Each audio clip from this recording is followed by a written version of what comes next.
내 통장에서 15억이 사라졌어요. 범인은 제가 30년 동안 딸처럼 믿었던 우리 며느리예요. 나는 그 말을 듣는 순간 고개를 들었다.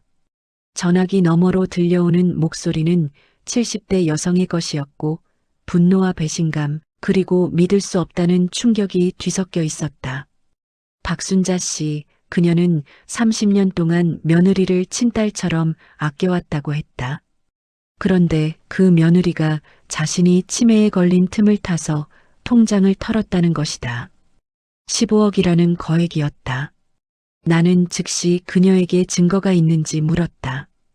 박순자 씨는 떨리는 목소리로 대답했다. 은행 거래 내역서를 보니 지난 2년 동안 조금씩, 그러나 꾸준히 돈이 빠져나갔다는 것이다. 처음에는 100만 원, 200만 원 정도였지만 점점 금액이 커지더니 나중에는 한 번에 5천만 원씩 인출되었다고 했다. 그리고 그 모든 인출은 며느리 민정 씨의 손으로 이루어졌다. 하지만 여기서 이상한 점이 있었다. 박순자 씨는 치매 진단을 받은 지 2년이 되었지만 그녀의 말투와 논리는 매우 또렷했다. 통화 내내 시간 순서도 정확했고 날짜와 금액도 정확하게 기억하고 있었다. 치매 환자치고는 너무나 명확한 기억력이었다. 나는 직감적으로 알았다. 이 사건에는 단순히 돈을 훔쳤다는 것보다 더 깊은 무언가가 숨어 있다는 것을. 박순자 씨는 계속해서 말했다. 자신은 며느리를 의심하고 싶지 않았지만 은행에서 확인한 결과가 너무나 명확했다고. 그리고 며느리에게 물어보니 처음에는 발뺌하다가 나중에는 오히려 화를 내며 나갔다고 했다. 아들 준호는 아내 편을 들고 있고 가족은 완전히 갈라섰다. 박순자 씨는 울먹이며 말했다. 30년 동안 쌓아온 신뢰가 한순간에 무너졌다고, 자신이 뭘 잘못한 건지 모르겠다고. 나는 그녀에게 직접 만나자고 했다. 전화로는 알 수 없는 것들이 너무 많았다. 그리고 무엇보다 이 사건의 진실을 밝히기 위해서는 모든 사람을 직접 만나 이야기를 들어야 했다. 박순자 씨는 감사하다며 내일 오전에 만나기로 약속했다. 안녕하세요. 저는 탐정 도도입니다. 사연 속 진실을 찾습니다. 구독과 좋아요는 사건 해결의 단서가 됩니다. 다음 날 오전 박순자 씨가 내 사무실을 찾아왔다. 그녀는 70이 넘은 나이였지만 매우 단정한 차림새였고 걸음걸이도 안정적이었다. 치매 환자라고 하기에는 너무나 멀쩡해 보였다. 그녀는 내 앞에 앉자마자 큰 봉투 하나를 꺼내 책상 위에 올려놓았다. 그 안에는 은행 거래 내역서, 병원 진단서, 그리고 며느리와 주고받은 문자 메시지 내역이 빼곡하게 들어 있었다. 나는 천천히 서류들을 살펴보기 시작했다. 먼저 은행 거래 내역서를 봤다. 2년 전부터 시작된 인출 내역이 정말로 규칙적이었다.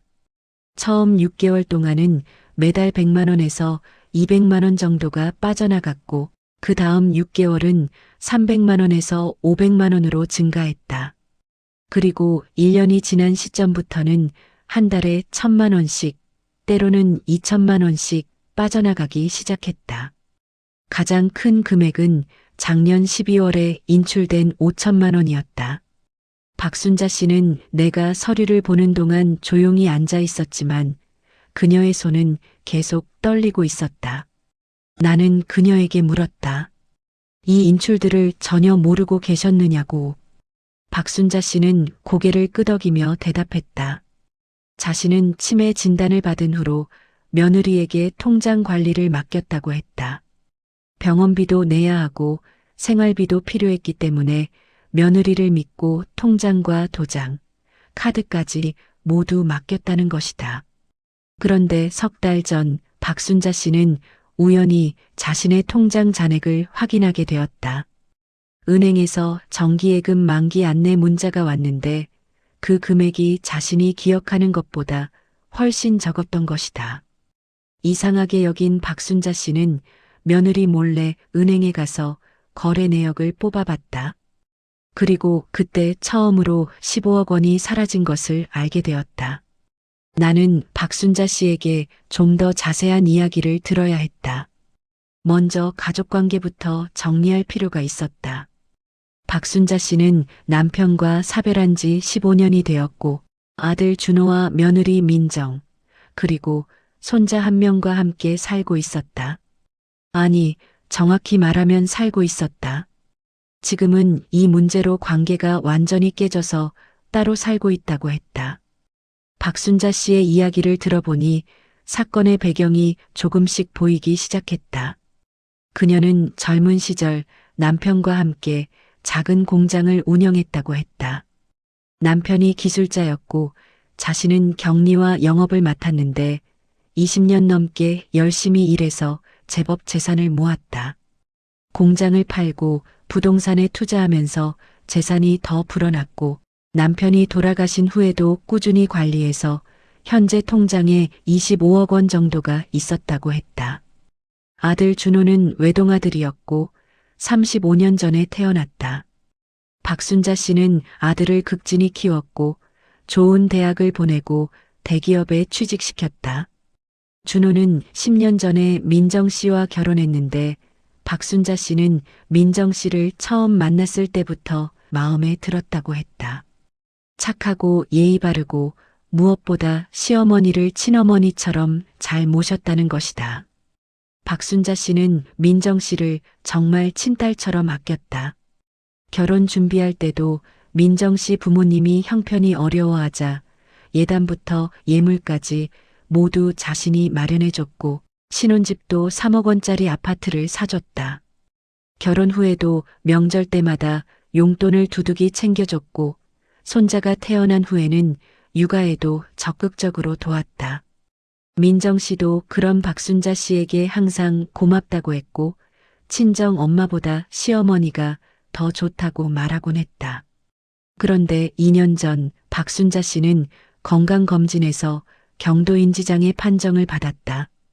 치매 전 단계라는 진단이었다. 의사는 꾸준히 관리하면 진행을 늦출 수 있다고 했지만 박순자 씨는 크게 충격을 받았다. 자신이 치매에 걸릴 수도 있다는 사실이 두려웠고 무엇보다 아들과 며느리에게 짐이 될까봐 걱정이었다. 박순자 씨는 그때부터 자신의 재산 관리에 대해 고민하기 시작했다. 혹시 자신이 정말 치매에 걸려서 판단력을 잃으면 어떻게 될까? 누군가 자신의 재산을 노릴 수도 있지 않을까? 그런 불안감 속에서 박순자 씨는 가장 믿을 수 있는 사람인 며느리 민정 씨에게 통장 관리를 맡기기로 결정했다. 아들 준호보다 며느리가 더 꼼꼼하고 살림을 잘한다고 생각했기 때문이다. 민정 씨는 처음에는 사양했다고 한다. 시어머니 통장을 관리하는 것이 부담스럽다고 했다. 하지만 박순자 씨가 간곡히 부탁했고 자신을 믿어달라고 했다. 민정 씨는 결국 받아들였고 그때부터 박순자 씨의 통장과 도장, 카드를 모두 보관하게 되었다. 박순자 씨는 필요할 때마다 민정 씨에게 돈을 달라고 하면 되니까 편하다고 생각했다. 처음 6개월 동안은 아무 문제가 없었다. 민정 씨는 박순자 씨가 필요하다고 하면 즉시 돈을 내줬고 병원비나 생활비도 알아서 잘 관리해줬다. 박순자 씨는 며느리를 믿길 잘했다고 생각했다.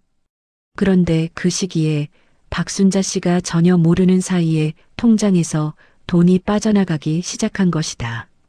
나는 거래 내역서를 다시 자세히 살펴봤다. 인출 날짜와 금액을 쭉 훑어보니 몇 가지 패턴이 보였다. 첫째, 인출은 주로 평일 낮 시간에 이루어졌다. 박순자 씨가 낮잠을 자거나 병원에 가 있는 시간대였다. 둘째, 금액이 점점 커지는 속도가 빨랐다.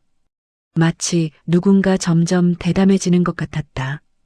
셋째, 최근 6개월 동안의 인출이 특히 집중적이었다. 전체 15억 원 중에서 거의 10억 원이 이 기간에 빠져나갔다. 박순자 씨에게 물었다. 이 기간 동안 며느리에게 특별히 부탁한 일이나 지출이 있었는지. 박순자 씨는 고개를 저었다. 평소와 다름없었다고 했다. 오히려 자신이 건강해지면서 병원비도 줄었고 특별히 큰 지출을 한 적도 없다고 했다. 그렇다면 민정 씨는 왜 이렇게 많은 돈을 인출한 것일까? 나는 박순자 씨에게 민정 씨 가족의 경제 상황에 대해 물었다. 박순자 씨는 잠시 생각하더니 조심스럽게 대답했다.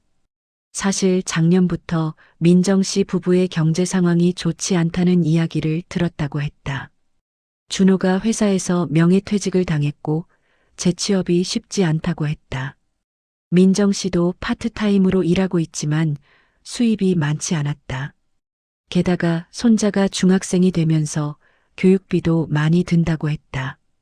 그렇다면 민정 씨가 경제적인 어려움 때문에 시어머니 통장에 손을 댄 것일까? 하지만 15억 원은 너무 큰 금액이었다. 생활비나 교육비로 쓰기에는 지나치게 많았다.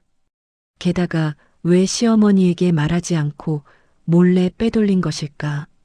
만약 정말 급하게 돈이 필요했다면 박순자 씨에게 솔직하게 말하고 빌릴 수도 있었을 텐데. 나는 박순자 씨에게 또 다른 질문을 던졌다. 민정 씨가 평소와 다른 행동을 보인 적이 있는지, 갑자기 생활 수준이 높아지거나 큰 물건을 산 적이 있는지. 박순자 씨는 고개를 가로저었다. 민정 씨는 여전히 검소하게 살았고 특별히 사치를 부린 적도 없다고 했다. 오히려 요즘 들어 더 수척해지고 피곤해 보였다고 했다. 이상했다.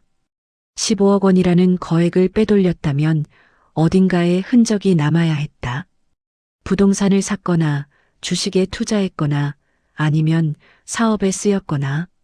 하지만 박순자 씨의 말을 들어보면 민정 씨의 생활에는 아무런 변화가 없었다.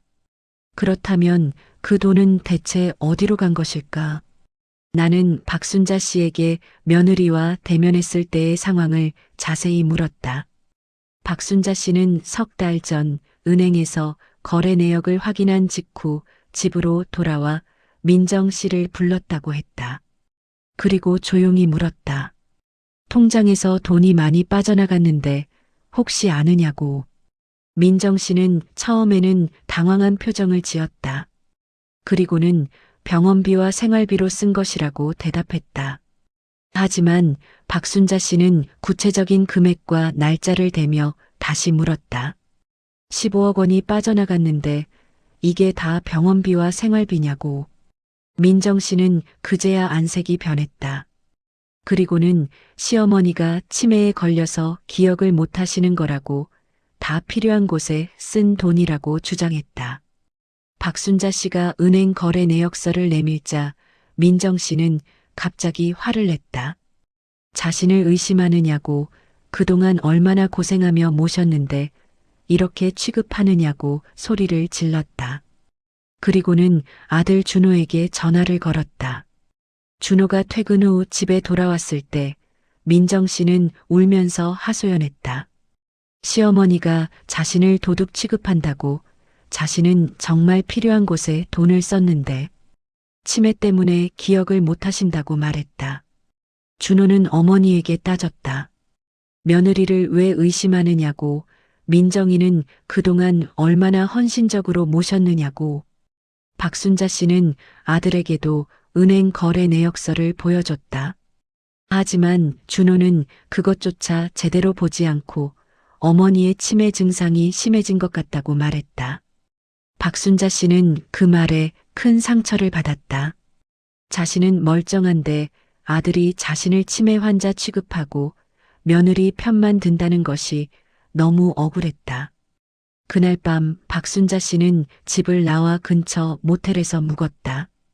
그리고 그 이후로 지금까지 따로 살고 있다. 나는 박순자 씨의 이야기를 들으며 여러 생각이 들었다. 분명 이 사건에는 단순한 횡령 이상의 무언가가 있었다.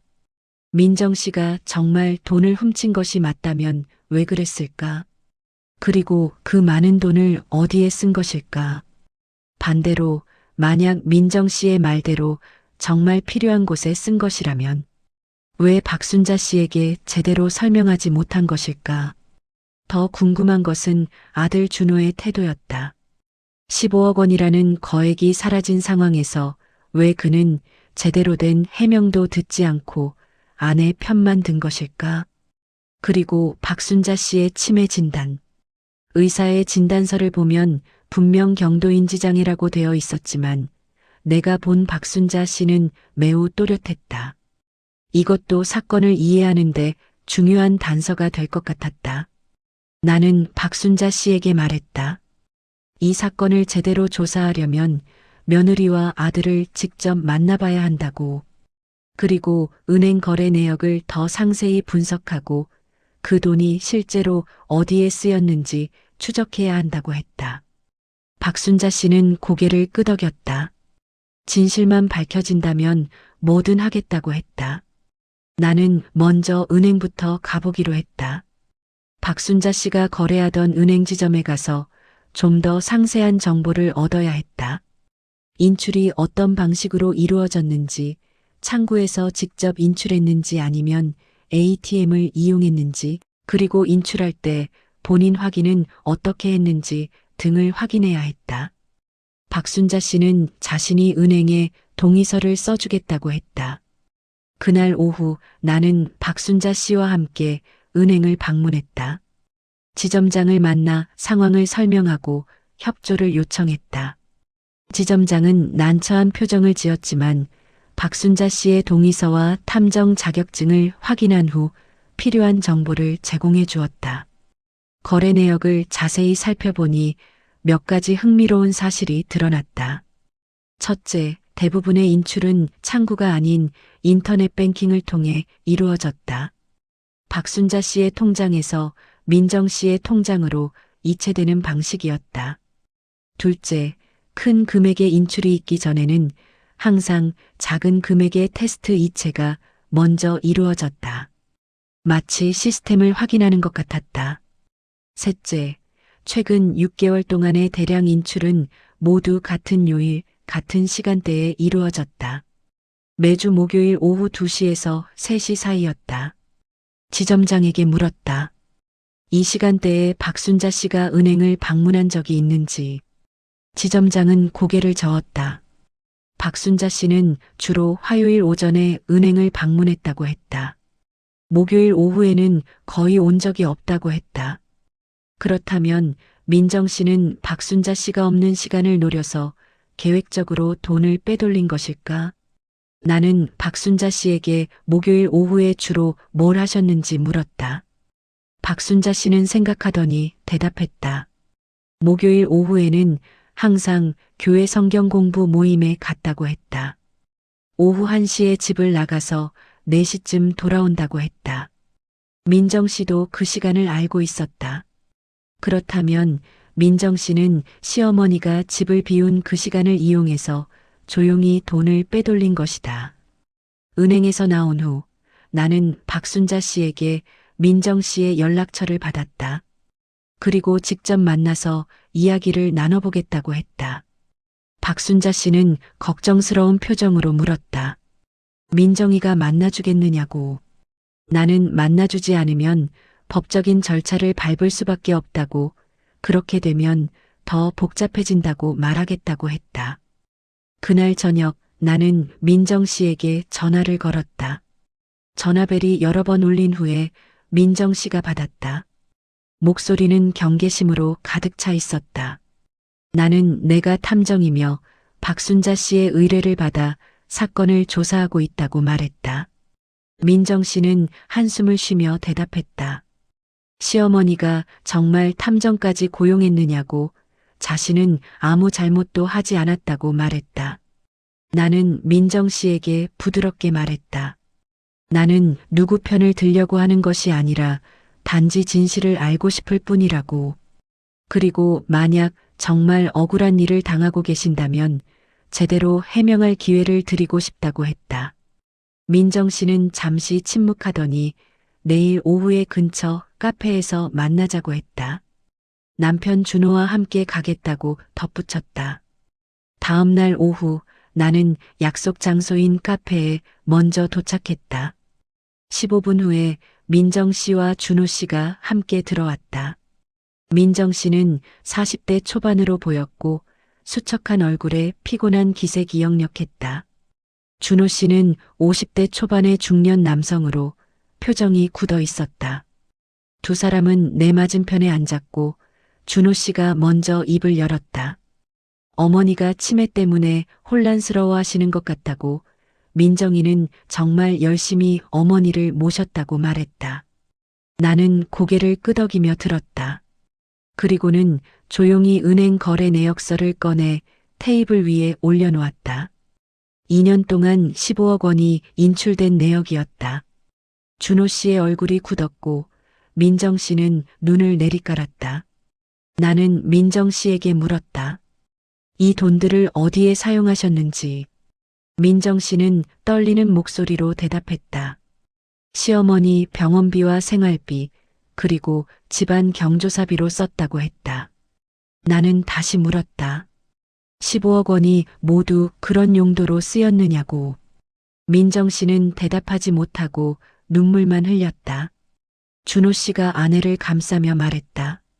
민정이가 거짓말을 할 사람이 아니라고, 어머니가 치매 때문에 기억을 못 하시는 것이라고 주장했다. 나는 준호 씨에게 물었다. 그렇다면 왜 박순자 씨는 다른 것들은 다 정확하게 기억하시는데 유독 이 돈 문제만 기억하지 못하신다고 생각하시느냐고. 준호 씨는 말문이 막혔다. 나는 민정 씨에게 좀 더 직접적으로 물었다. 혹시 빚이 있으신가요? 아니면 큰 돈이 필요한 일이 있으셨나요? 민정 씨는 고개를 저었다. 하지만 그녀의 눈빛이 흔들리는 것이 보였다. 뭔가 숨기고 있다는 것을 직감할 수 있었다. 나는 한 발 더 나아갔다. 통장 거래 내역을 보면 매주 목요일 오후에 집중적으로 인출되었는데 그 시간이 박순자 씨가 교회 성경 공부 모임에 가시는 시간과 정확히 일치한다고 말했다. 민정 씨의 얼굴이 창백해졌다. 준호 씨는 당황한 표정으로 아내를 쳐다봤다. 나는 계속 말했다. 이것은 우연이 아니라 계획적인 행동으로 보인다고. 만약 정말 시어머니의 동의하에 사용한 돈이라면 왜 시어머니가 안 계실 때만 인출했느냐고. 민정 씨는 더 이상 변명하지 못하고 고개를 숙였다. 그때 준호 씨가 갑자기 화를 냈다. 우리 가족 일에 왜 이렇게 개입하느냐고. 당신은 탐정일 뿐이라고 소리를 질렀다. 나는 침착하게 대답했다. 나는 박순자 씨의 의뢰를 받아 일하고 있을 뿐이며 만약 민정 씨가 정당하게 사용한 돈이라면 증빙 자료를 제시하면 된다고 말했다. 병원비 영수증, 경조사비 지출 내역, 생활비 사용 내역 등을 보여주시면 된다고 했다. 민정 씨는 울먹이며 말했다. 자신도 어쩔 수 없었다고, 정말 어쩔 수 없는 상황이었다고 했다. 나는 조용히 물었다. 무슨 상황이었는지 말씀해 주실 수 있느냐고. 민정 씨는 입술을 깨물며 망설였다. 준호 씨는 아내의 손을 잡고 말리려고 했지만 민정 씨는 고개를 저으며 천천히 입을 열었다. 민정 씨의 이야기는 예상치 못한 방향으로 흘러갔다. 그녀는 2년 전 남편 준호가 회사에서 명예퇴직을 당했다고 말했다. 퇴직금으로 받은 돈은 2억 원 정도였는데 준호는 그 돈으로 사업을 하겠다고 했다. 지인과 함께 작은 유통업체를 차린다고 했다. 민정 씨는 반대했지만 준호는 고집을 꺾지 않았다. 사업은 처음 6개월 동안은 괜찮았다. 하지만 그 후로 점점 어려워지기 시작했다. 거래처에서 외상값을 제때 주지 않았고 재고가 쌓여갔다. 준호는 더 많은 자금을 투자하면 회복할 수 있다고 믿었다. 그래서 대출을 받기 시작했다. 처음에는 2천만 원, 그 다음에는 5천만 원, 점점 금액이 커졌다. 1년이 지났을 때 사업은 완전히 망했다. 거래처는 부도가 났고 준호가 투자한 돈은 한 푼도 돌아오지 않았다. 게다가 대출받은 돈까지 합쳐서 빚이 3억 원 가까이 되었다. 준호는 절망했고 민정 씨도 막막했다. 채권자들은 매일 전화를 걸어왔고 집 앞까지 찾아와서 독촉했다. 민정 씨는 남편을 위해 뭐라도 해야 한다고 생각했다.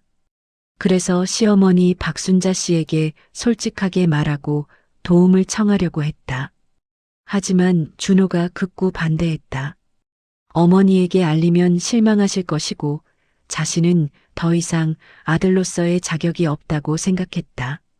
준호는 민정 씨에게 절대 어머니에게 말하지 말라고 했다.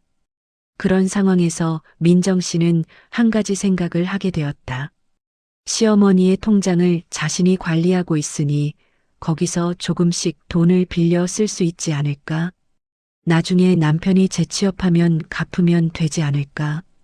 처음에는 그런 가벼운 마음이었다고 했다. 민정 씨는 처음에는 100만 원만 빌렸다. 그리고 다음 달에는 200만 원을 빌렸다. 채권자들을 조금씩 달래가며 시간을 벌었다. 하지만 상황은 나아지지 않았다. 준호는 재취업에 계속 실패했고 빚은 이자가 붙어서 점점 불어났다. 민정 씨는 결국 더 큰 금액을 빌리기 시작했다. 500만 원, 1000만 원, 2000만 원. 그렇게 2년 동안 총 15억 원을 빌려 쓴 것이다. 그 돈은 대부분 빚 갚는 데 사용되었고 일부는 생활비로 썼다. 나는 민정 씨의 이야기를 들으며 복잡한 심경이 들었다. 그녀의 입장에서는 남편을 살리기 위해 어쩔 수 없는 선택을 한 것일 수도 있었다. 하지만 그것이 시어머니 몰래 돈을 빼돌리는 것을 정당화할 수는 없었다. 나는 민정 씨에게 물었다. 그렇다면 왜 박순자 씨에게 솔직하게 말씀드리지 않으셨느냐고. 박순자 씨는 분명 도와주셨을 것이라고. 민정 씨는 고개를 저었다.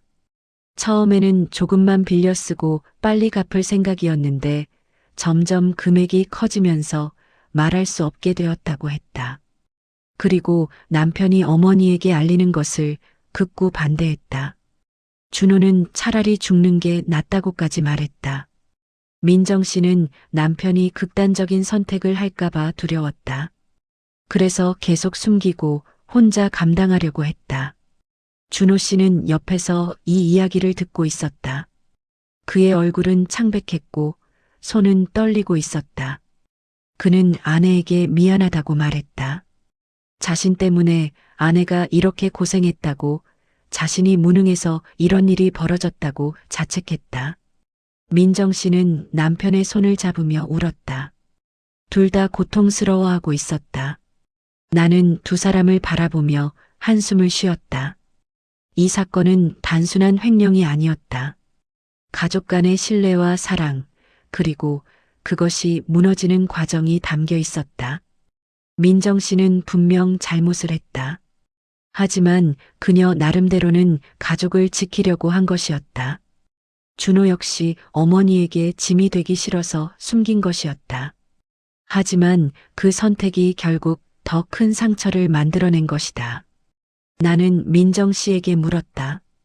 그럼 석 달 전에 박순자 씨가 거래 내역을 발견하고 물어봤을 때 왜 솔직하게 말씀드리지 않으셨느냐고. 민정 씨는 대답했다.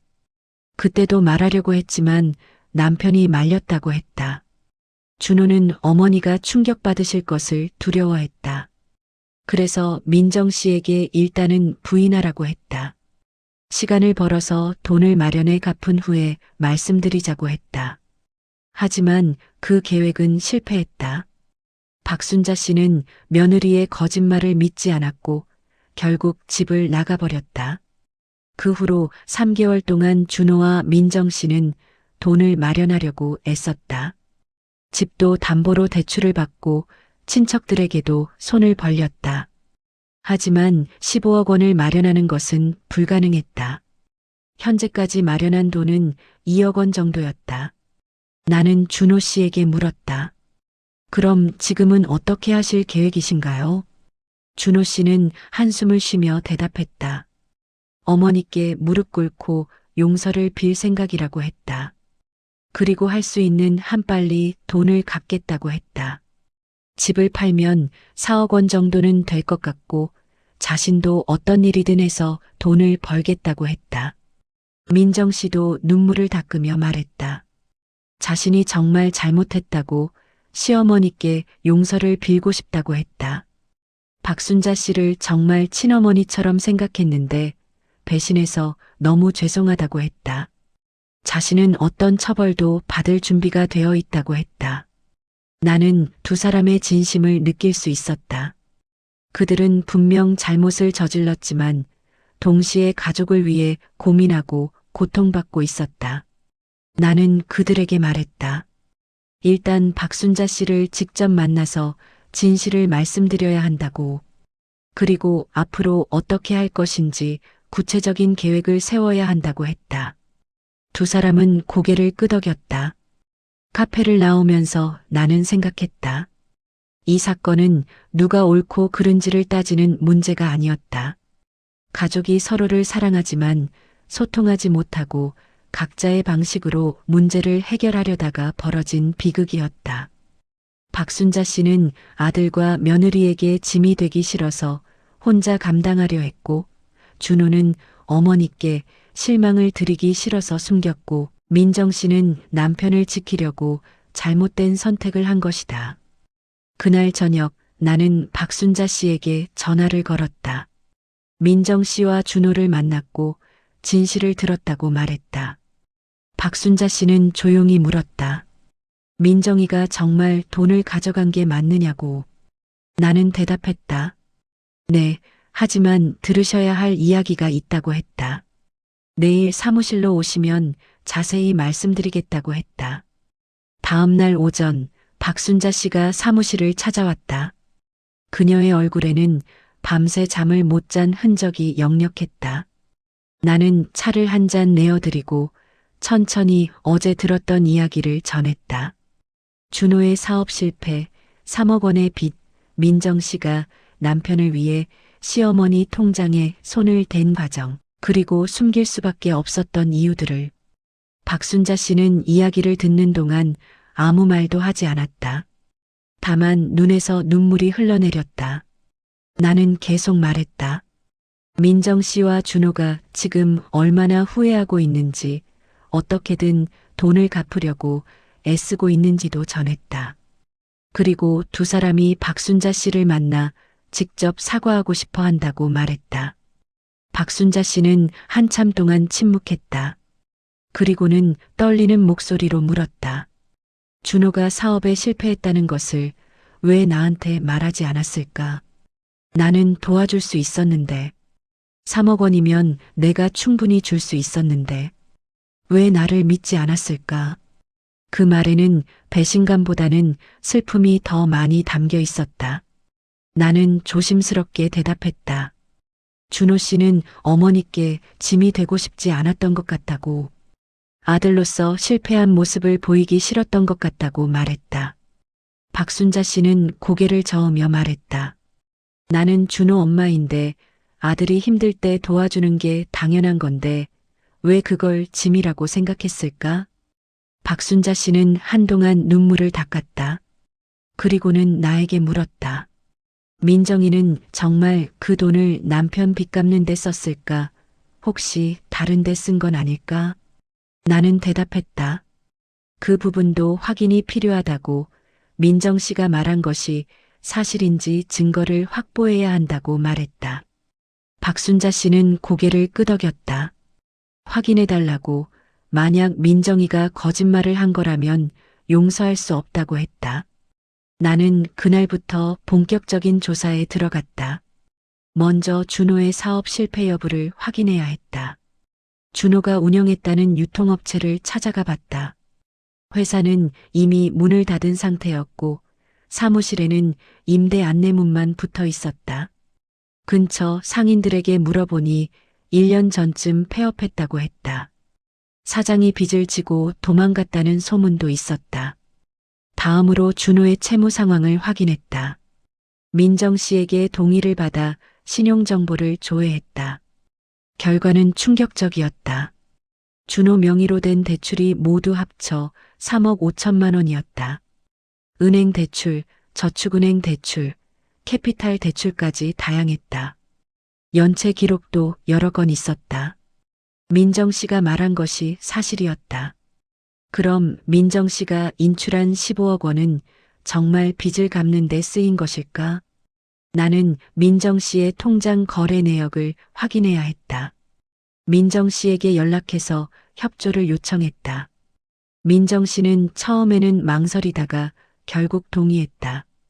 자신은 숨길 게 없다고 모든 걸 보여주겠다고 했다. 며칠 후 민정 씨가 자신의 통장 거래 내역을 가지고 사무실을 찾아왔다. 나는 꼼꼼히 내역을 살펴봤다. 박순자 씨 통장에서 민정 씨 통장으로 들어온 돈은 대부분 며칠 내에 다시 빠져나갔다. 대출 상환, 이자, 납부, 채권 추심 회사로의 송금 등이었다. 영수증과 증빙 자료도 함께 제출했다. 하지만 여기서 이상한 점을 발견했다. 15억 원 중에서 약 13억 원은 빚을 갚는 데 사용된 것이 맞았다. 하지만 나머지 2억 원의 행방이 불분명했다. 민정 씨의 통장에도 준호의 통장에도 그 돈의 흔적이 없었다. 현금으로 인출된 기록은 있었지만 그 후로 어디에 쓰였는지 알 수 없었다. 나는 민정 씨에게 물었다. 2억 원은 어디에 사용하셨나요? 민정 씨는 당황한 표정을 지었다. 그리고는 생활비로 썼다고 대답했다. 2년 동안 남편이 실업 상태였고 자신도 파트타임으로 조금씩 벌어서 생활비가 많이 부족했다고 했다. 아들 교육비, 공과금, 식비 등으로 쓰였다고 했다. 하지만 계산해보니 맞지 않았다. 아무리 생활비가 많이 들어도 2년 동안 2억 원은 너무 많았다. 한 달에 800만 원 이상을 생활비로 쓴 셈인데 그것은 일반적인 가정의 생활비보다 훨씬 많은 금액이었다. 나는 민정 씨에게 좀 더 구체적으로 설명해 달라고 요청했다. 민정 씨는 말을 흐렸다. 그리고는 정확히 기억나지 않는다고 했다. 너무 힘든 시기였고 돈이 어디에 쓰였는지 일일이 기록하지 못했다고 했다. 나는 민정 씨의 눈을 바라봤다. 그녀는 뭔가를 숨기고 있었다. 2억 원의 행방에 대해 말하고 싶지 않은 이유가 있는 것 같았다. 나는 다른 방법으로 접근하기로 했다. 민정 씨와 준호의 생활 패턴을 조사해 보기로 한 것이다. 그들이 자주 가는 곳, 만나는 사람, 소비 습관 등을 파악하면 2억 원의 행방을 추적할 수 있을 것 같았다. 나는 며칠 동안 그들을 미행했다. 준호는 매일 아침 집을 나서서 도서관이나 카페에서 시간을 보냈다. 구직 사이트를 들어가거나 책을 읽었다. 점심은 간단히 김밥이나 라면으로 때웠다. 저녁에는 집으로 돌아갔다. 특별히 돈을 많이 쓰는 모습은 보이지 않았다. 민정 씨도 비슷했다. 마트에서 파트타임으로 일하고 퇴근 후에는 곧장 집으로 갔다. 사치스러운 소비를 하는 모습은 전혀 없었다. 그렇다면 2억 원은 정말 어디로 간 것일까? 나는 다시 통장 거래 내역을 살펴봤다. 현금 인출 날짜와 금액을 자세히 분석했다. 그리고 한 가지 패턴을 발견했다. 큰 금액의 현금 인출은 대부분 매달 셋째 주 금요일에 이루어졌다. 한 번에 500만 원에서 1000만 원씩 인출되었다. 나는 준호와 민정 씨의 달력을 확인해 봤다. 셋째 주 금요일에 특별한 일정이 있는지 알아보기 위해서였다. 민정 씨에게 전화를 걸어 물었다. 매달 셋째 주 금요일에 무슨 일이 있었는지. 민정 씨는 잠시 침묵하더니 대답했다. 그날은 남편 준호가 병원에 가는 날이었다고 했다. 병원? 나는 놀랐다. 준호가 어디가 아픈지 몰랐기 때문이다. 민정 씨는 조용히 설명했다. 남편은 2년 전 사업 실패 이후 우울증과 공황장애 진단을 받았다고 했다. 처음에는 가벼운 증상이었지만 점점 심해져서 지금은 정신과 치료를 받고 있다고 했다. 매달 셋째 주 금요일은 정신과 진료 날이고 약값이 만만치 않다고 했다. 나는 준호의 병에 대해 처음 알게 되었다. 민정 씨는 말을 이었다. 남편은 자신 때문에 가족이 힘들어진다는 생각에 괴로워했다고 했다. 몇 번 극단적인 선택을 시도하기도 했다. 그래서 민정 씨는 남편을 혼자 두지 못하고 항상 곁에 있어야 했다.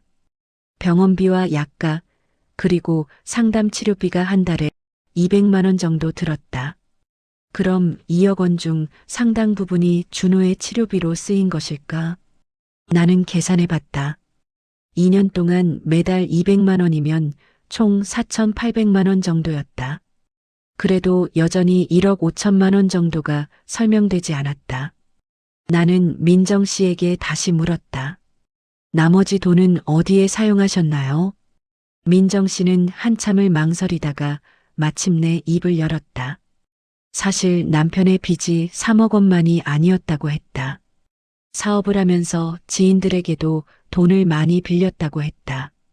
그 돈은 공식적인 기록에 남지 않는 사채였다. 이자가 높아서 원금과 이자를 합치면 2억 원이 넘었다고 했다. 그 돈을 갚는데도 상당 부분이 사용되었다고 했다. 나는 한숨을 쉬었다. 상황이 생각보다 훨씬 복잡했다. 준호의 사업 실패는 단순히 3억 원의 빚만이 아니라 사채까지 포함하면 5억 원이 넘는 부채를 남긴 것이다. 그리고 준호는 정신적으로도 무너져서 치료를 받고 있었다. 민정 씨는 이 모든 것을 혼자 감당하면서 시어머니 통장에 손을 댄 것이었다. 나는 민정 씨에게 물었다. 사채업자들의 연락처나 차용증 같은 것이 있나요? 민정 씨는 고개를 저었다. 대부분 남편 지인들이었고 구두로 약속한 경우가 많았다고 했다. 차용증을 쓴 경우도 있었지만 돈을 갚으면서 돌려받았다고 했다. 지금은 증거가 남아있지 않다고 했다. 그렇다면 이 부분은 확인하기 어려웠다. 민정 씨의 말만 믿어야 하는 상황이었다. 나는 준호를 직접 만나 확인해 보기로 했다. 준호에게 연락해서 만남을 요청했다. 준호는 조심스럽게 동의했다. 우리는 다음 날 오후에 만나기로 했다. 다음 날 준호를 만났다. 그는 이전보다 훨씬 수척해 보였다. 나는 그에게 직접 물었다. 사업 실패 후에 지인들에게 빌린 돈이 있는지. 준호는 고개를 끄덕였다. 있다고, 많이 빌렸다고 대답했다. 얼마나 빌렸는지 물으니 정확히는 모르겠지만 2억 원은 넘을 것 같다고 했다. 나는 준호에게 물었다. 왜 그 돈까지 어머니께 말씀드리지 않았나요? 준호는 대답했다. 공식적인 빚만으로도 이미 충분히 부끄러웠는데 사채까지 있다는 것을 어떻게 말할 수 있었겠느냐고 했다. 자신은 정말 무능한 인간이고 가족에게 짐만 되는 존재라고 생각했다고 말했다. 나는 준호의 눈을 바라봤다. 그의 눈에는 깊은 절망과 자책이 담겨 있었다.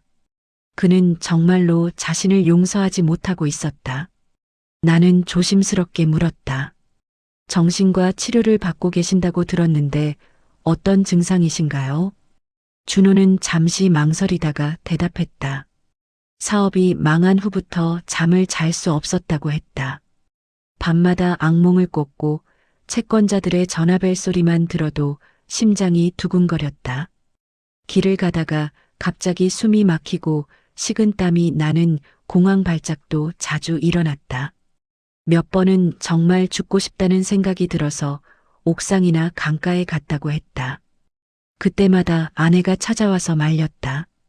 준호는 눈물을 흘리며 말했다. 자신은 아내에게 너무 미안하다고, 아내가 자신 때문에 얼마나 고생했는지 안다고 했다. 어머니 통장에 손을 댄 것도 모두 자신 때문이라고, 만약 처벌을 받아야 한다면 자신이 받겠다고 말했다. 민정이는 아무 잘못이 없다고, 모든 것이 자신의 책임이라고 했다. 나는 준호의 진심을 느낄 수 있었다. 그는 정말로 자신의 잘못을 후회하고 있었고, 가족을 위해 뭐라도 하고 싶어 했다. 하지만 동시에 그는 너무 깊은 우울증에 빠져 있어서 제대로 된 판단을 하기 어려운 상태였다.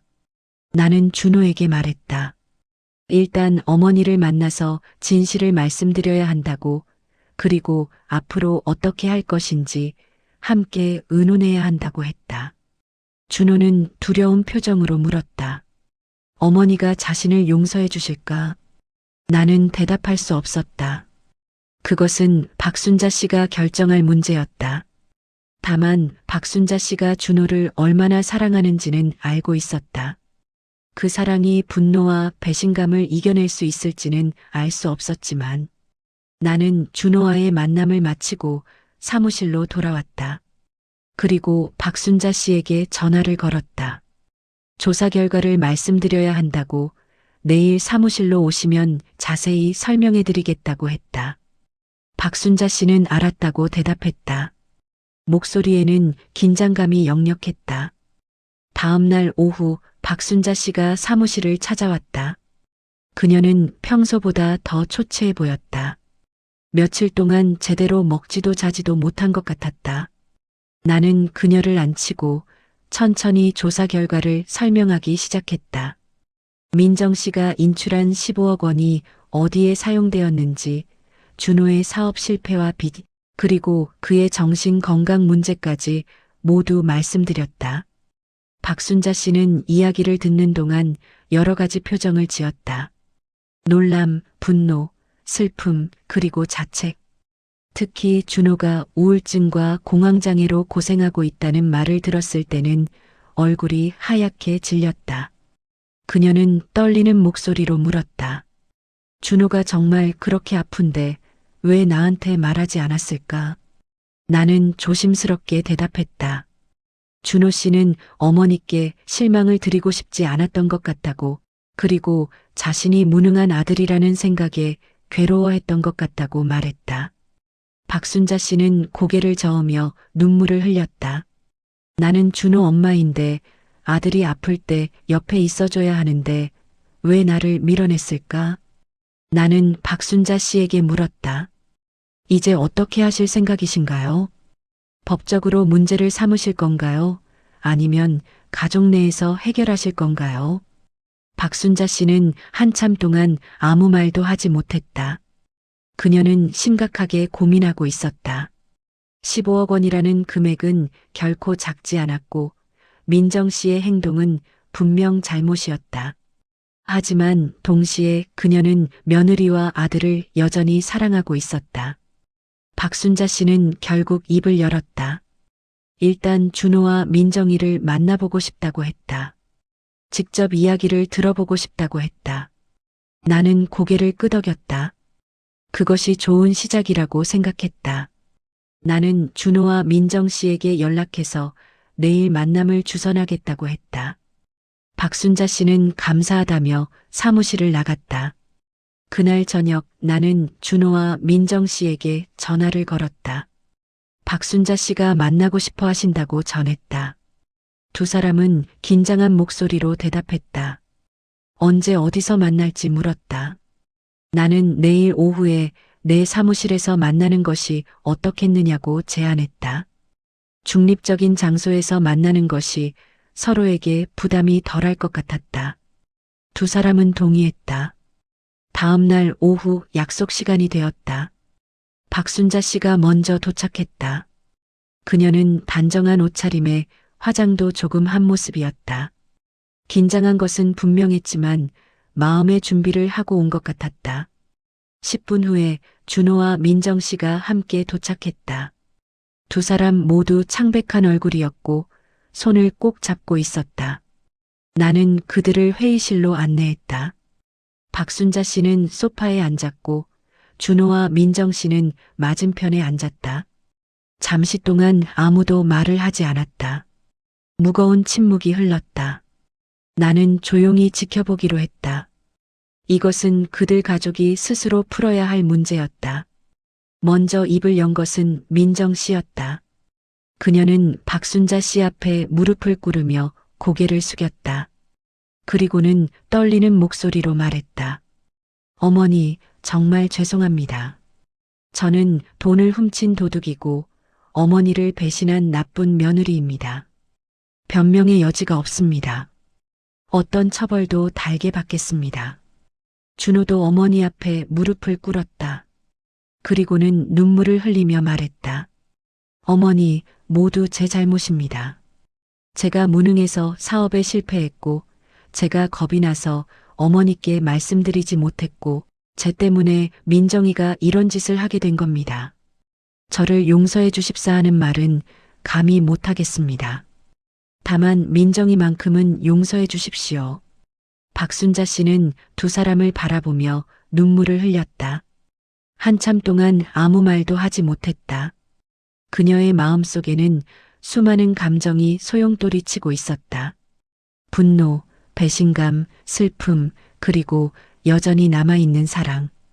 박순자 씨는 떨리는 손으로 두 사람을 일으켜 세웠다. 그리고는 조용히 말했다. 일어나거라. 무릎 꿇고 빌일이 아니다. 우리는 가족이다. 박순자 씨의 목소리는 엄하면서도 따뜻했다. 준호와 민정 씨는 눈물을 닦으며 자리에 앉았다. 박순자 씨는 계속 말했다. 나는 화가 났다. 정말 많이 화가 났다. 15억 원도 문제지만 그것보다 더 화가 나는 것은 너희들이 나를 믿지 않았다는 거다. 준호는 고개를 숙였다. 박순자 씨는 말을 이었다. 준호야, 내가 사업에 실패했을 때 왜 나한테 말하지 않았니?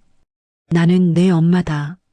내가 힘들 때 도와주는 게 당연한 거다. 그걸 왜 짐이라고 생각했니? 준호는 대답하지 못하고 울기만 했다. 박순자 씨는 민정 씨에게로 시선을 돌렸다. 민정아, 너도 마찬가지다. 남편을 위해 고생한 것은 안다. 하지만 왜 나한테 말하지 않았니? 우리는 30년을 함께 살았다. 나는 너를 친딸처럼 생각했다. 그런데 너는 나를 남처럼 생각한 거니? 민정 씨는 고개를 저으며 울었다. 그게 아니라고, 어머니께 걱정을 끼치고 싶지 않았다고 말했다. 박순자 씨는 한숨을 쉬었다. 걱정을 끼치고 싶지 않아서 통장을 털었니? 그게 말이 되니? 차라리 처음부터 솔직하게 말했으면 나는 기꺼이 도와줬을 거다. 3억이든 5억이든 줬을 거다. 그런데 너희는 나를 속이고 몰래 가져갔다. 그게 나를 얼마나 아프게 했는지 아니? 준호와 민정 씨는 대답하지 못했다. 박순자 씨는 잠시 침묵했다가 다시 말을 이었다. 하지만 나도 잘못이 있다. 나는 너희에게 내가 의지할 수 있는 엄마, 시어머니라는 것을 보여주지 못했다. 치매 진단을 받고 나서 나는 너무 겁이 났다. 너희에게 짐이 될까봐 두려웠다. 그래서 스스로 모든 것을 해결하려고 했다. 그것이 오히려 너희를 더 어렵게 만든 것 같다. 박순자 씨의 말에 준호와 민정 씨는 고개를 들었다. 박순자 씨는 눈물을 닦으며 계속 말했다. 우리 가족은 서로를 너무 사랑한 나머지 서로에게 짐이 되기 싫어했다. 그래서 각자 혼자 문제를 안고 있었다. 그게 이런 비극을 만든 거다. 이제는 달라져야 한다. 우리는 가족이니까 서로 의지하고 함께 문제를 풀어야 한다. 준호는 어머니를 바라보며 물었다. 어머니, 그럼 저희를 용서해 주시는 건가요? 박순자 씨는 한참을 생각하다가 대답했다. 용서한다는 말을 지금 당장 할 수는 없다. 아직도 화가 나고 배신감이 든다. 하지만 너희를 포기할 수는 없다. 너희는 내 가족이니까. 시간이 필요하다. 천천히 다시 신뢰를 쌓아가자. 민정 씨는 울먹이며 말했다. 어머니, 정말 감사합니다. 저는 평생 이 빚을 갚으며 살겠습니다. 어머니께 다시는 실망을 드리지 않겠습니다. 박순자 씨는 민정 씨의 손을 잡았다. 빚을 갚는다는 생각은 하지 마라. 돈 문제는 나중에 천천히 이야기하자. 지금 중요한 것은 준호의 건강이다. 박순자 씨는 준호에게로 시선을 돌렸다. 준호야, 너는 지금 제대로 치료를 받고 있니? 준호는 고개를 끄덕였다. 매달 병원에 가서 약을 받고 있다고 대답했다. 박순자 씨는 말했다. 그것만으로는 부족하다. 제대로 된 치료를 받아야 한다. 입원 치료가 필요하면 하고 상담 치료도 받아라. 돈 걱정은 하지 마라. 내가 다 부담할 테니까. 준호는 어머니의 말에 눈물을 흘렸다. 어머니, 저는 정말 죄인입니다. 어머니 돈을 훔쳐 쓰고도 또 어머니께 손을 벌립니다. 박순자 씨는 아들의 머리를 쓰다듬으며 말했다. 그만 울어라. 너는 죄인이 아니라 아픈 사람이다. 병을 고치는 게 먼저다. 건강해지면 그때 가서 천천히 할 수 있는 일을 찾으면 된다. 나는 이 장면을 지켜보며 가슴이 뭉클했다. 박순자 씨는 정말 대단한 사람이었다. 15억 원이라는 거액을 잃고 가장 믿었던 사람들에게 배신을 당했지만 여전히 가족을 포기하지 않았다. 오히려 자신의 잘못까지 인정하며 다시 시작하자고 손을 내밀었다. 이것이 진짜 가족이라는 생각이 들었다. 박순자 씨는 이제 현실적인 이야기를 꺼냈다. 돈 문제를 어떻게 해결할 것인가? 준호와 민정 씨가 이미 마련한 2억 원이 있다고 했다. 박순자 씨는 그 돈으로 우선 급한 빚부터 갚으라고 했다. 이자가 높은 사채부터 정리하고 은행 대출은 천천히 갚아도 된다고 했다. 그리고 집을 팔 필요는 없다고 했다. 준호가 나아지면 그 집에서 다시 함께 살면 된다고 했다. 민정 씨는 어머니의 말에 놀라며 물었다. 어머니, 그럼 저희가 가져간 15억 원은 어떻게 하나요? 박순자 씨는 대답했다. 그 돈은 내가 너희에게 준 것으로 생각하자. 다만 조건이 있다. 준호가 완전히 건강을 회복할 것, 그리고 앞으로는 무슨 일이 있어도 서로에게 솔직할 것. 이 두 가지만 지켜준다면 나는 더 이상 그 돈에 대해 말하지 않겠다. 준호와 민정 씨는 믿기지 않는다는 표정으로 박순자 씨를 바라봤다. 박순자 씨는 웃으며 말했다. 놀랐니? 나도 늙으면서 생각이 많아졌다. 돈이 뭐가 중요하니? 가족이 더 중요하지. 나는 이미 70이 넘었다. 언제 죽을지 모른다. 내가 죽고 나면 어차피 너희 것이 될 돈이다. 미리 주는 것뿐이다. 하지만 박순자 씨는 단호하게 덧붙였다. 다만 앞으로는 절대 몰래 하지 마라. 돈이 필요하면 나한테 말해라. 내가 줄 수 있는 만큼 주겠다. 그리고 준호야, 너는 치료에만 집중해라. 민정아, 너는 남편을 잘 돌봐줘라. 내가 너희를 도울 테니 걱정하지 마라. 준호와 민정 씨는 박순자 씨에게 깊이 절을 했다. 어머니, 정말 감사합니다. 저희는 이 은혜를 평생 잊지 않겠습니다. 박순자 씨는 두 사람을 일으켜 세우며 말했다.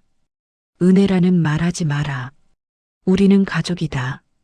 가족끼리는 당연히 도와야 하는 거다. 그날 오후 세 사람은 오랜만에 함께 저녁을 먹기로 했다. 박순자 씨는 손자도 데리고 오라고 했다. 가족이 다 함께 모여서 밥을 먹자고 했다. 준호와 민정 씨는 기쁜 마음으로 동의했다. 그들은 내 사무실을 나서며 서로 손을 잡고 있었다. 그 모습에는 희망이 보였다. 나는 사무실에 혼자 남아 생각에 잠겼다. 이 사건은 많은 것을 생각하게 했다. 가족이란 무엇인가? 신뢰란 무엇인가? 그리고 용서란 무엇인가? 박순자 씨는 돈보다 가족을 선택했다. 15억 원이라는 큰 돈을 잃었지만 대신 가족을 되찾았다. 그것이 더 가치 있는 선택이었는지는 시간이 지나봐야 알 것이다. 하지만 한 가지 확실한 것은 박순자 씨의 결정이 이 가족에게 새로운 시작의 기회를 주었다는 것이다. 준호는 어머니의 사랑과 지지를 받으며 치료에 전념할 수 있게 되었다. 민정 씨는 죄책감에서 조금이나마 벗어날 수 있게 되었다. 그리고 박순자 씨 자신도 혼자 모든 것을 감당하려던 무거운 짐을 내려놓을 수 있게 되었다. 사건이 일단락된 후 나는 박순자 씨로부터 후속 소식을 듣게 되었다. 그로부터 한 달 후 박순자 씨가 내 사무실을 다시 찾아왔다. 이번에는 밝은 표정이었다. 그녀는 내게 감사 인사를 하러 왔다고 말했다. 탐정님 덕분에 진실을 알게 되었고 가족과 다시 화해할 수 있었다고 했다. 박순자 씨는 근황을 들려줬다. 준호는 지금 정신과 전문병원에 입원해서 집중 치료를 받고 있다고 했다. 처음에는 입원을 거부했지만 박순자 씨와 민정 씨가 설득해서 결국 동의했다고 한다. 병원에서는 약물 치료와 함께 인지행동 치료, 집단 상담 등을 받고 있다. 의사 선생님 말로는 3개월 정도 치료를 받으면 많이 좋아질 것이라고 했다. 민정 씨는 예전처럼 박순자 씨 집에서 함께 살기 시작했다. 물론 아직은 완전히 예전처럼 편한 관계는 아니지만 조금씩 신뢰를 회복해가고 있다고 했다. 민정 씨는 매일 병원에 가서 남편을 만나고 퇴근 후에는 시어머니와 함께 저녁을 준비한다. 손자도 할머니를 다시 만나게 되어 무척 기뻐한다고 했다. 박순자 씨는 또한 자신도 변화하고 있다고 말했다. 치매 진단에 대해 너무 두려워하지 않기로 했다고 했다. 의사 선생님과 상담한 결과 자신의 증상은 실제로는 그렇게 심각하지 않다는 것을 알게 되었다. 경도인지 장애는 치매가 아니며 꾸준히 관리하면 진행을 늦추거나 심지어 호전될 수도 있다고 했다. 박순자 씨는 이제 적극적으로 두뇌 활동을 하고 있다. 매주 교회 성경 공부 모임에 참석하고 동네 노인복지관에서 하는 한글 교실에도 다니기 시작했다. 그곳에서 비슷한 나이의 친구들도 사귀었다. 운동도 시작했다. 매일 아침 30분씩 산책을 하고 일주일에 3번은 수영장에 간다. 건강이 많이 좋아졌다고 했다. 나는 박순자 씨의 밝아진 모습을 보며 기뻤다. 그녀는 이 힘든 상황을 오히려 새로운 시작의 기회로 만들었다. 가족과의 관계도 자신의 건강도 더 적극적으로 돌보게 된 것이다. 나는 박순자 씨에게 물었다. 지금 돌아보면 이번 일을 어떻게 생각하시는지. 박순자 씨는 잠시 생각하더니 대답했다. 처음에는 정말 배신감에 미칠 것 같았다고 했다. 30년을 함께 산 며느리가 자신의 돈을 훔쳤다는 사실이 믿기지 않았다. 하지만 진실을 알고 나니 이해가 되었다. 민정이도 준호도 나름대로 최선을 다한 것이었다. 다만 방법이 잘못되었을 뿐이다. 박순자 씨는 말을 이었다. 그리고 나 자신도 반성하게 되었다고 했다. 나는 좋은 시어머니, 좋은 엄마가 되려고 노력했지만 정작 아들과 며느리가 힘들 때 의지할 수 있는 사람이 되지 못했다. 내가 너무 강한 척했고 혼자 다 해결하려고 했다. 그래서 아이들이 나한테 솔직하게 말하지 못했던 것 같다. 나는 박순자 씨의 말에 고개를 끄덕였다. 그녀의 통찰은 깊었다. 이 사건은 단순히 돈을 훔친 며느리와 속은 시어머니의 이야기가 아니었다. 서로를 사랑하지만 소통하지 못한 가족의 이야기였다. 각자가 상대방을 위한다는 명목으로 진실을 숨겼고 그것이 오히려 더 큰 상처를 만들었다. 박순자 씨는 이제 가족들과 정기적으로 가족회의를 한다고 했다. 한 달에 한 번씩 모여서 각자의 상황을 나누고 어려운 점이 있으면 함께 의논한다. 돈 문제도 건강 문제도 무엇이든 숨기지 않고 이야기한다. 처음에는 어색했지만 점점 익숙해지고 있다고 했다. 나는 박순자 씨에게 앞으로의 계획을 물었다. 박순자 씨는 웃으며 대답했다. 일단은 준호가 완전히 건강을 회복하는 것이 목표라고 했다. 그리고 민정이와의 관계도 완전히 회복하고 싶다. 시간이 걸리겠지만 천천히 노력할 것이라고 했다. 또한 자신의 건강도 계속 관리해서 오래오래 가족들과 함께하고 싶다고 했다. 박순자 씨는 마지막으로 내게 말했다. 탐정님, 이번 일을 통해 깨달은 게 있어요. 가족이란 완벽하지 않아도 괜찮다는 거예요. 실수도 하고 상처도 주고받지만 그래도 함께 있으면 치유할 수 있다는 거죠. 돈은 잃었지만 더 소중한 것을 얻었어요. 진짜 가족의 의미를 알게 된 거죠. 나는 박순자 씨의 말에 깊이 공감했다. 그녀는 이 힘든 경험을 통해 성장했다. 단순히 피해자로 머물지 않고 자신과 가족을 돌아보고 더 나은 관계를 만들어가고 있었다. 이것이 진정한 용서이자 치유라는 생각이 들었다. 박순자 씨가 사무실을 나간 후 나는 이 사건에 대해 정리하는 시간을 가졌다. 이 사건은 여러 가지를 생각하게 했다. 돈과 가족, 신뢰와 배신, 사랑과 용서. 이 모든 것들이 복잡하게 얽혀 있었다. 민정 씨는 분명 잘못을 저질렀다. 시어머니 몰래 15억 원을 빼돌린 것은 명백한 횡령이었다. 법적으로는 처벌받을 수 있는 범죄였다. 하지만 그녀의 동기를 보면 단순한 욕심이 아니었다. 남편을 살리기 위해, 가족을 지키기 위해 어쩔 수 없이 한 선택이었다. 물론 그것이 잘못을 정당화할 수는 없지만 이해는 할 수 있었다. 준호 역시 마찬가지였다. 그는 사업 실패 후 어머니에게 말하지 않았다. 어머니께 실망을 드리고 싶지 않았고 짐이 되고 싶지 않았다. 하지만 그 선택이 오히려 더 큰 문제를 만들었다. 만약 처음부터 솔직하게 말했다면 박순자 씨는 기꺼이 도와주었을 것이다. 숨긴 것이 오히려 상황을 악화시켰다. 박순자 씨도 완전히 결백하지는 않았다. 그녀 역시 치매 진단을 받고 너무 두려워한 나머지 가족에게 의지하지 않고 혼자 감당하려 했다.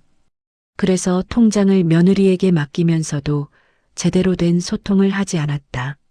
만약 정기적으로 함께 거래 내역을 확인하고 돈이 어디에 쓰이는지 투명하게 공유했다면 이런 일은 일어나지 않았을 것이다.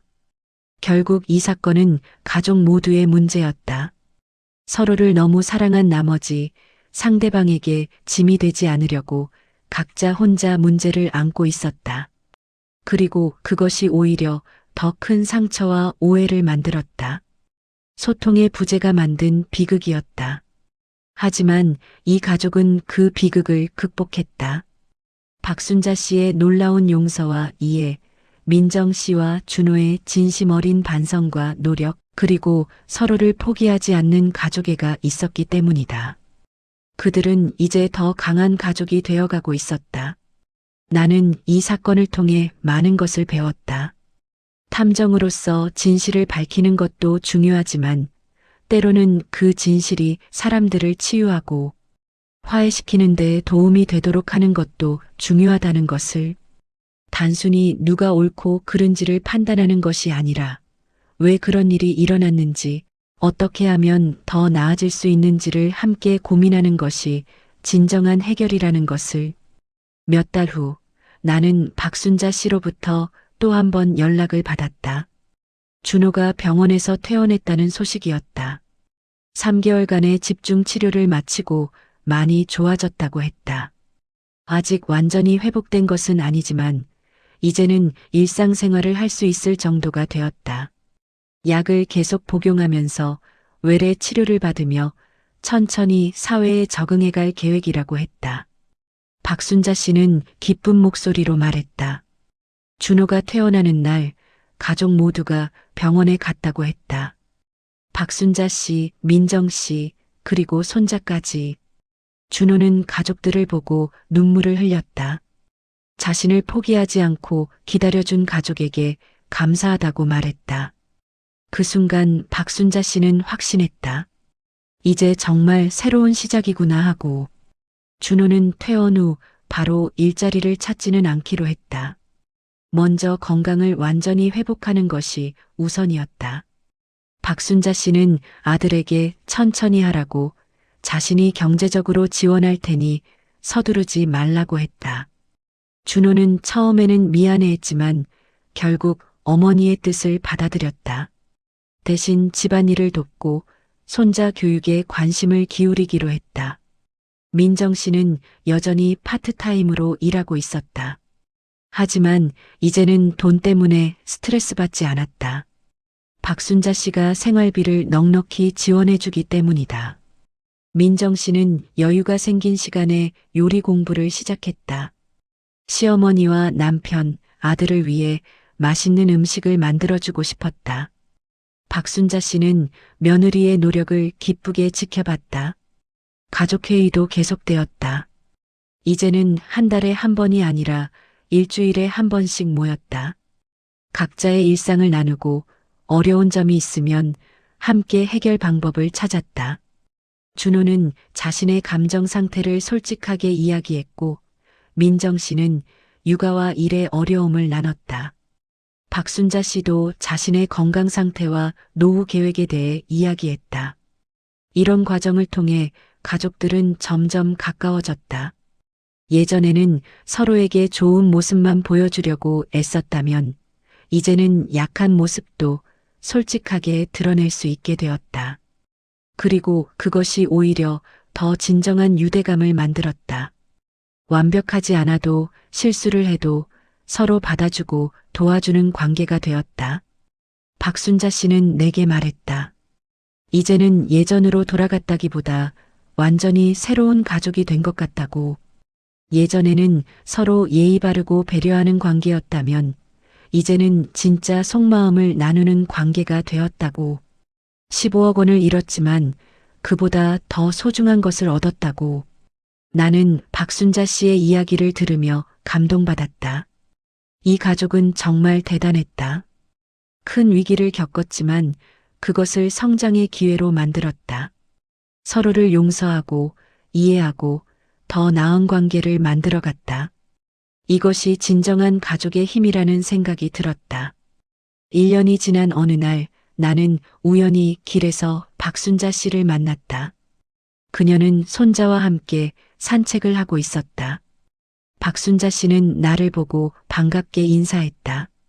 손자에게 나를 소개하며 말했다. 이분이 우리 가족을 도와주신 탐정님이라고. 손자는 공손하게 인사했다. 15살 정도로 보이는 소년이었다. 박순자 씨는 손자가 요즘 공부도 열심히 하고 효자가 되었다고 자랑했다. 할머니와 시간을 보내는 것을 좋아한다고 했다. 나는 손자를 보며 미소 지었다. 이 아이도 가족의 위기를 함께 겪으며 성장했을 것이다. 박순자 씨는 근황을 들려줬다. 준호는 6개월 전부터 작은 회사에 취직해서 일하고 있다고 했다. 처음에는 적응하기 힘들어했지만 지금은 안정적으로 다니고 있다. 급여는 많지 않지만 준호 자신은 만족한다. 일을 하면서 자존감도 회복되고 삶의 의미도 찾았다고 한다. 민정 씨는 파트타임에서 정규직으로 전환되었다. 성실하게 일한 것을 인정받아 마트 매니저로 승진했다. 급여도 전보다 많이 올랐다. 민정 씨는 받은 급여의 일부를 매달 박순자 씨에게 드린다. 박순자 씨는 받지 않으려고 했지만 민정 씨가 고집을 부려서 결국 받기로 했다. 그 돈은 따로 모아두었다가 나중에 손자 대학 등록금으로 줄 계획이라고 했다. 박순자 씨 자신도 여전히 건강하게 지내고 있었다. 치매 증상은 전혀 악화되지 않았고 오히려 기억력이 좋아진 것 같다고 했다. 정기적으로 병원 검진을 받는데 의사 선생님도 잘 관리하고 있다고 칭찬한다. 운동도 꾸준히 하고 친구들도 많이 사귀어서 외롭지 않다고 했다. 나는 박순자 씨에게 물었다. 지난 1년을 돌아보면 어떤 생각이 드시는지. 박순자 씨는 잠시 생각하더니 대답했다. 힘든 시간이었지만 보람 있는 시간이었다고 했다. 가족과 더 가까워졌고 자신도 많이 성장했다. 이제는 예전처럼 혼자 모든 것을 감당하려 하지 않는다. 힘들 때는 가족에게 의지하고 기쁠 때는 함께 나눈다. 박순자 씨는 또한 이번 일을 통해 돈에 대한 생각도 바뀌었다고 했다. 예전에는 돈을 모으고 지키는 것이 중요하다고 생각했다. 하지만 이제는 돈을 어떻게 쓰는가가 더 중요하다는 것을 알았다. 가족을 위해 의미 있는 일을 위해 쓰는 돈은 결코 낭비가 아니다. 15억 원을 잃었지만 가족을 되찾았으니 오히려 이득이라고 생각한다. 나는 박순자 씨의 말에 깊이 공감했다. 그녀는 정말로 지혜로운 사람이었다. 돈이라는 물질적 가치보다 가족이라는 관계적 가치가 더 중요하다는 것을 깨달았다. 그리고 그것을 실천에 옮겼다. 이것이 진정한 부자라는 생각이 들었다. 박순자 씨는 마지막으로 내게 감사 인사를 했다. 탐정님이 아니었으면 진실을 알 수 없었을 거라고, 그리고 가족과 화해할 기회도 없었을 거라고 말했다. 나는 고개를 저었다. 제가 한 일은 사실을 밝힌 것뿐이고 화해를 선택한 것은 박순자 씨라고 말했다. 용서와 이해는 박순자 씨의 선택이었고 그것이 이 가족을 구했다고 말했다. 박순자 씨는 미소 지으며 손자와 함께 걸어갔다. 나는 그들의 뒷모습을 바라보며 생각했다. 이 사건은 내게도 많은 것을 가르쳐 주었다. 탐정으로서 진실을 밝히는 것은 시작일 뿐이고 그 진실을 어떻게 다루느냐가 더 중요하다는 것을. 때로는 법적 정의보다 인간적 화해가 더 나은 해결책일 수 있다는 것을. 이 사건을 정리하면서 나는 몇 가지 교훈을 얻었다. 첫째, 가족 간의 소통이 얼마나 중요한지. 박순자 씨 가족은 서로를 사랑했지만 소통하지 못해서 문제가 생겼다. 만약 처음부터 솔직하게 대화했다면 이런 일은 일어나지 않았을 것이다. 둘째, 돈보다 중요한 것이 있다는 것. 박순자 씨는 15억 원이라는 큰 돈을 잃었지만 가족을 선택했다. 그리고 그것이 더 가치 있는 선택이었다. 돈은 다시 벌 수 있지만 가족을 잃으면 돌이킬 수 없다. 셋째, 용서의 힘. 박순자 씨의 용서는 단순히 잘못을 묻는 것이 아니었다. 상황을 이해하고 상대방의 아픔을 공감하고 다시 시작할 기회를 주는 것이었다. 그 용서가 준호와 민정 씨를 변화시켰고 가족 전체를 치유했다. 넷째, 위기는 성장의 기회가 될 수 있다는 것. 박순자 씨 가족은 큰 위기를 겪었지만 그것을 통해 더 강해졌다. 서로를 더 깊이 이해하게 되었고 더 진솔한 관계가 되었다. 완벽한 가족은 없지만 함께 성장하는 가족은 될 수 있다. 마지막으로 진정한 부는 물질이 아니라 관계에 있다는 것. 박순자 씨는 15억 원을 잃었지만 진정한 가족을 얻었다. 준호는 건강을 회복했고 민정 씨는 죄책감에서 벗어났고 손자는 화목한 가족 안에서 성장하고 있다. 이것이 진정한 부라고 생각한다.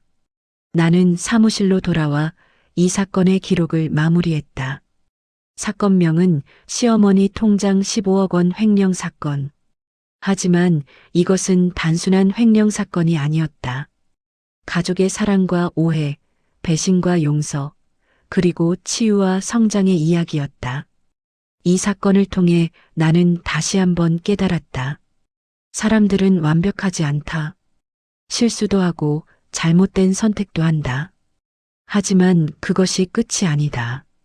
서로를 이해하고 용서하고 다시 시작할 수 있다. 그리고 그 과정에서 더 나은 사람이, 더 강한 가족이 될 수 있다. 박순자 씨 가족은 이제 진정한 의미에서 하나가 되었다. 돈이 가족을 갈라놓았지만 사랑이 가족을 다시 모았다. 그리고 그들은 이전보다 더 강하고 더 진솔하고 더 행복한 가족이 되었다. 나는 창밖을 바라보며 생각했다. 세상에는 수많은 가족이 있고 각자의 어려움을 안고 살아간다. 하지만 중요한 것은 그 어려움을 어떻게 대하느냐이다. 혼자 감당하려 하지 말고 함께 나누어야 한다. 완벽하려 하지 말고 진솔해야 한다. 그리고 무엇보다 서로를 포기하지 말아야 한다. 박순자 씨 가족은 그것을 보여주었다. 가장 어두운 순간에도 서로를 놓지 않았다. 분노하고 상처받고 절망했지만 결국 서로에게 다시 손을 내밀었다. 그리고 그 손을 잡았다. 이것이 가족이다. 이것이 사랑이다. 나는 사건 파일을 정리하며 마지막 메모를 남겼다. 이 사건에서 범인은 없다. 있다면 소통의 부재, 두려움, 그리고 혼자 감당하려는 마음이 범인이다. 그리고 이 사건의 진정한 승자는 용서를 선택한 박순자 씨와 진실을 말할 용기를 낸 민정 씨와 준호, 그리고 다시 하나가 된 가족 모두이다. 며칠 후 나는 박순자 씨로부터 문자 메시지를 받았다. 다음 주에 가족 모두가 모여서 외식을 한다는데 탐정님도 함께하면 좋겠다는 내용이었다. 나는 잠시 고민했다. 그들의 가족 모임에 내가 끼어드는 것이 맞는지. 하지만 박순자 씨의 진심을 느낄 수 있었다. 나를 가족의 은인으로 생각하고 감사의 마음을 표현하고 싶은 것이다. 나는 흔쾌히 수락했다. 그리고 약속된 날 한 한식당에서 박순자 씨 가족을 만났다. 박순자 씨, 준호, 민정 씨, 그리고 손자까지 4명이 함께 있었다. 그들은 나를 보고 반갑게 인사했다. 테이블에는 맛있는 음식들이 가득했다. 식사를 하는 동안 가족들의 대화를 들을 수 있었다. 준호는 회사에서 있었던 재미있는 일을 이야기했고, 민정 씨는 마트에서 만난 손님 이야기를 했다. 손자는 학교에서 받은 상을 자랑했다. 박순자 씨는 흐뭇한 표정으로 가족들의 이야기를 들었다. 평범하지만 행복한 가족의 모습이었다. 식사를 마치고 나올 때 준호가 내게 다가와 조용히 말했다. 탐정님, 정말 감사합니다. 탐정님이 아니었으면 우리 가족은 완전히 무너졌을 거예요. 탐정님 덕분에 진실을 알게 되었고 어머니의 용서를 받을 수 있었어요. 나는 준호의 손을 잡으며 말했다. 제가 한 일은 별것 아닙니다. 용서를 선택한 것은 어머니이고 다시 시작할 용기를 낸 것은 당신과 민정 씨입니다. 민정 씨도 다가와 감사 인사를 했다. 그녀의 눈에는 평화가 담겨 있었다. 더 이상 죄책감에 시달리지 않는 것 같았다. 손자도 나에게 인사했다. 할머니가 항상 탐정님 이야기를 한다고 우리 가족의 은인이라고 말했다. 박순자 씨는 마지막으로 내 손을 꼭 잡으며 말했다. 탐정님, 제 인생에서 가장 힘들었던 시간이었지만 동시에 가장 많이 배운 시간이기도 했어요. 가족의 소중함, 용서의 힘, 그리고 진정한 부가 무엇인지 알게 되었어요. 이 모든 것을 깨닫게 해주셔서 감사합니다. 나는 박순자 씨에게 말했다. 아닙니다. 제가 배운 것이 더 많습니다. 박순자 씨께서 보여주신 용서와 사랑, 그것이 진정한 가족의 힘이라는 것을 배웠습니다. 저도 감사합니다. 그날 밤 집으로 돌아오는 길에 나는 오랫동안 생각에 잠겼다. 탐정 일을 하면서 수많은 사건을 다뤘지만 이번 사건처럼 가슴에 남는 경우는 드물었다. 단순히 범인을 잡고 진실을 밝히는 것이 아니라 사람들이 서로를 이해하고 화해하는 것을 도울 수 있어서 보람이 있었다. 이 사건은 내게 탐정의 역할에 대해 다시 생각하게 했다. 우리는 단순히 진실을 밝히는 사람이 아니다. 때로는 중재자가 되고 상담가가 되고 때로는 가족의 친구가 되기도 한다. 사람들의 아픔을 이해하고 그들이 더 나은 선택을 할 수 있도록 돕는 것, 그것이 진정한 탐정의 역할이 아닐까? 박순자 씨 가족의 이야기는 계속될 것이다. 그들은 앞으로도 크고 작은 어려움을 겪을 것이다. 하지만 이제 그들은 알고 있다. 혼자 감당할 필요가 없다는 것을, 서로 의지할 수 있다는 것을, 그리고 사랑으로 모든 것을 이겨낼 수 있다는 것을. 그리고 나는 확신한다. 박순자 씨가 잃은 15억 원, 그것은 결코 낭비된 돈이 아니었다. 그 돈으로 가족을 구했고, 사랑을 확인했고, 진정한 행복을 찾았다. 세상 어떤 투자도 이보다 더 큰 수익을 낼 수는 없을 것이다. 나는 사무실 책상 앞에 앉아 이 사건의 마지막 보고서를 작성했다. 결론은 간단했다. 사건은 해결되었다. 범인은 처벌받지 않았다. 하지만 정의는 실현되었다. 가족이 다시 하나가 되었고 모두가 행복해졌다. 이것이 최선의 결말이다. 이 사건을 통해 나는 다시 한번 깨달았다. 정의란 무엇인가? 법적 처벌만이 정의일까? 때로는 용서와 화해가 더 큰 정의일 수 있다. 특히 가족 간의 문제에서는 더욱 그렇다. 법정에서 승자와 패자를 가르는 것보다 모두가 이기는 해결책을 찾는 것이 더 의미 있다. 박순자 씨는 법적으로 민정 씨를 처벌할 수 있었다. 15억 원 횡령은 중범죄였다. 하지만 그녀는 용서를 선택했다. 그리고 그 선택이 가족 모두를 구했다. 민정 씨는 평생 이 빚을 기억하며 시어머니를 더 잘 모실 것이다. 준호는 어머니의 사랑을 깨달았고 더 나은 아들이 되려고 노력할 것이다. 손자는 가족의 소중함을 배웠다. 결국 모두가 이겼다. 이것이 진정한 승리이고 진정한 정의이다. 나는 이 사건을 기억할 것이다. 탐정으로서 그리고 한 사람으로서 많은 것을 배운 소중한 경험이었다. 박순자 씨 가족의 이야기는 이렇게 끝난다. 하지만 그들의 삶은 계속된다. 더 행복하게, 더 진솔하게, 더 사랑하며. 그리고 나는 그들의 앞날에 축복이 가득하기를 진심으로 바란다. 세상의 모든 가족에게도 이 이야기가 교훈이 되기를 바란다. 완벽한 가족은 없다. 하지만 서로를 이해하고 용서하고 사랑한다면 어떤 어려움도 이겨낼 수 있다. 돈보다 중요한 것이 있고 물질보다 소중한 것이 있다. 그것은 바로 가족이다.